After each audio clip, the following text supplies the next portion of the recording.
सलाम मसनून, आपका इस्तकबाल किया जाता है आपके अपने ही यूट्यूब चैनल जीएस ऑनलाइन पर। आज के इस वीडियो में दरख्शां क्लास 10th का छठा सबक, छठा चैप्टर, जो कि आलमी हिद्दत, जिसको इंग्लिश में ग्लोबल वार्मिंग बोलते हैं, इसमें से जितने भी सवालात व जवाबात, मुख्तसर सवालात व जवाबात हो सकते हैं, उन तमाम को इस वीडियो में जमा किया गया है और उसको हम लोग समझेंगे।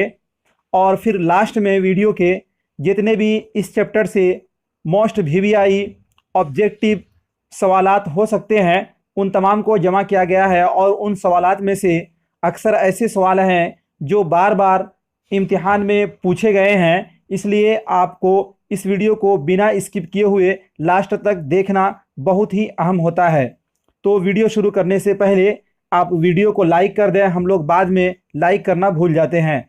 चलिए, तो सबसे पहला सवाल है आलमी हिद्दत ग्लोबल वार्मिंग से, कि सवाल नंबर 1 है, ज़मीन सभी जानदारों के लिए मुनासिब है या गैर मुनासिब?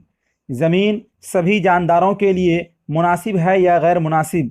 तो इसका जवाब होगा, हम लोग जिस ज़मीन पर बसते हैं वो एक सैयारा है।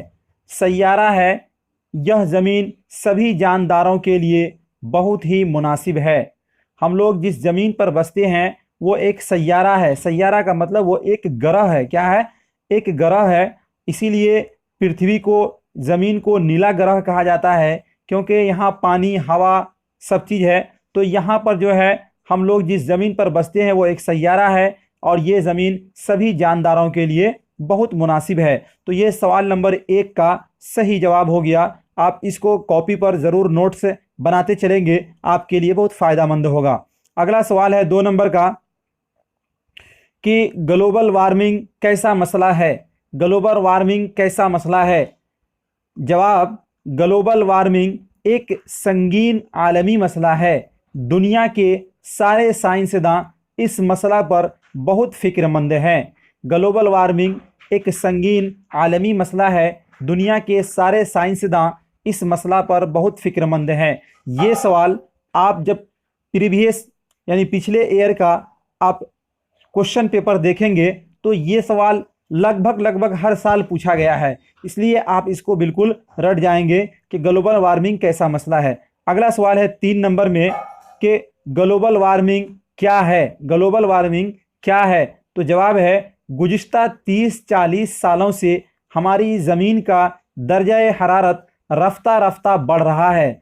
इससे माहौलियात के माहिरीन ने तमाज़त अर्ज़ी में तदरीजी इजाफ़ा यानी ग्लोबल वार्मिंग का नाम दिया है।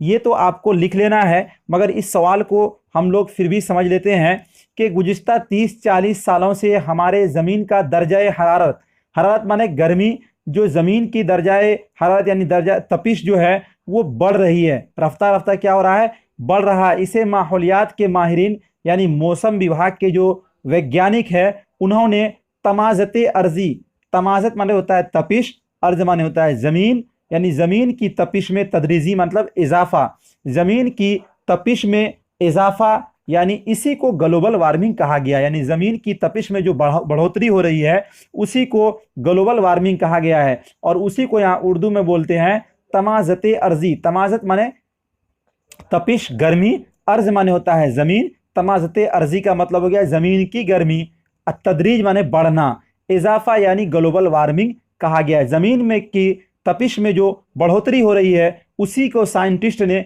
ग्लोबल वार्मिंग कहा है। तो ये मेरा क्लियर हो गया 3 नंबर सवाल।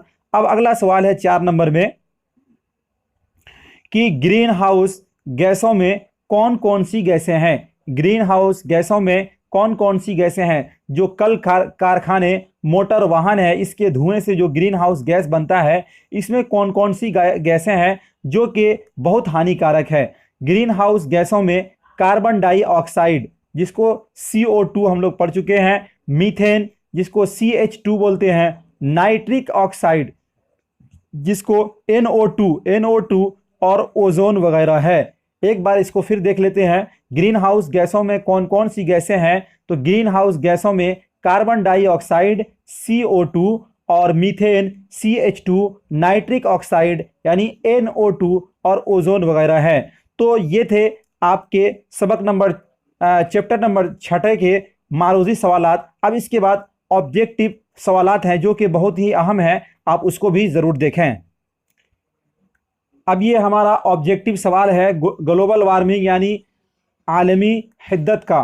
तो आपको एक बतला दें कि सबक बाई सबक, लेसन बाई लेसन आप चैनल के प्ले लिस्ट पर जाकर हर एक विषय मैट्रिक का आप वीडियो देख सकते हैं। सवाल नंबर 1 है, ग्लोबल वार्मिंग कैसा मसला है? बहुत ही इंपॉर्टेंट, मोस्ट VVI ये सवाल है, इसको आप लिख लेंगे। ऑप्शन ए में है मुनासिब, ऑप्शन बी में है खुशगवार, और ऑप्शन नंबर सी में है संगीन, और ऑप्शन नंबर डी में है मुअतदिल।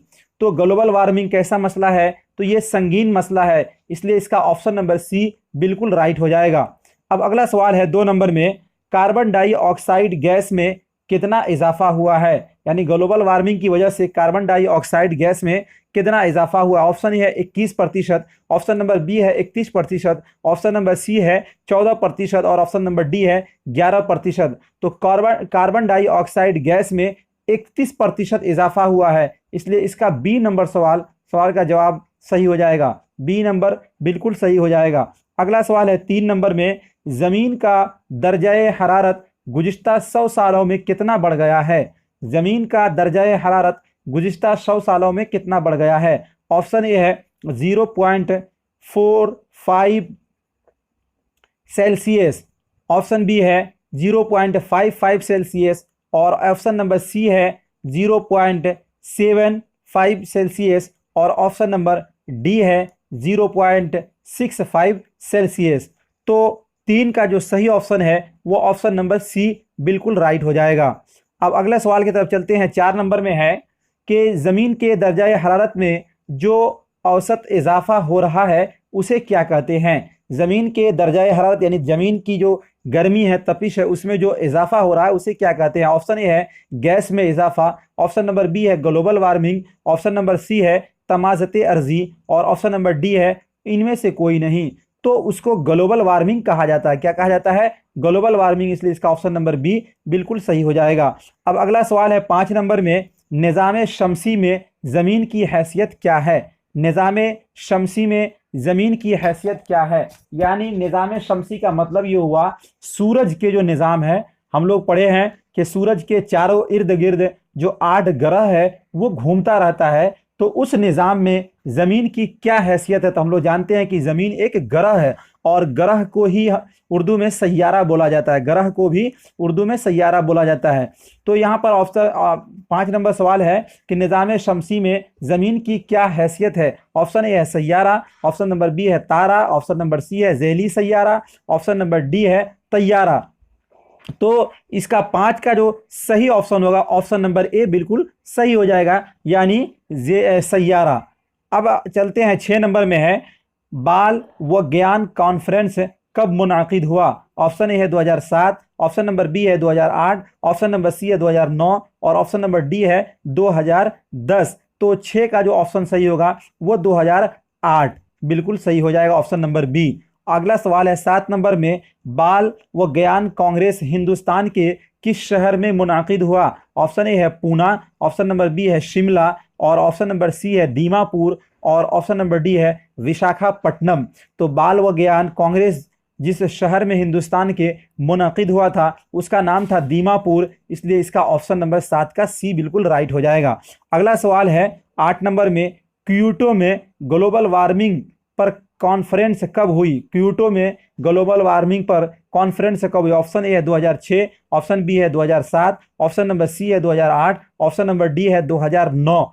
तो 7-8 नंबर का जो बिल्कुल ऑप्शन सही होगा वो 2007, यानी ऑप्शन नंबर बी बिल्कुल राइट हो जाएगा। अगला सवाल है 9 नंबर में, ग्लोबल वार्मिंग कॉन्फ्रेंस में कौन मशहूर साइंसदान शरीक हुए? ग्लोबल वार्मिंग कॉन्फ्रेंस में कौन मशहूर साइंसदान शरीक हुए? ऑप्शन ए है अब्दुल कदीर, ऑप्शन बी है चंद्रशेखर, ऑप्शन नंबर सी है APJ Abdul Kalam, option number D है इनमें से कोई नहीं।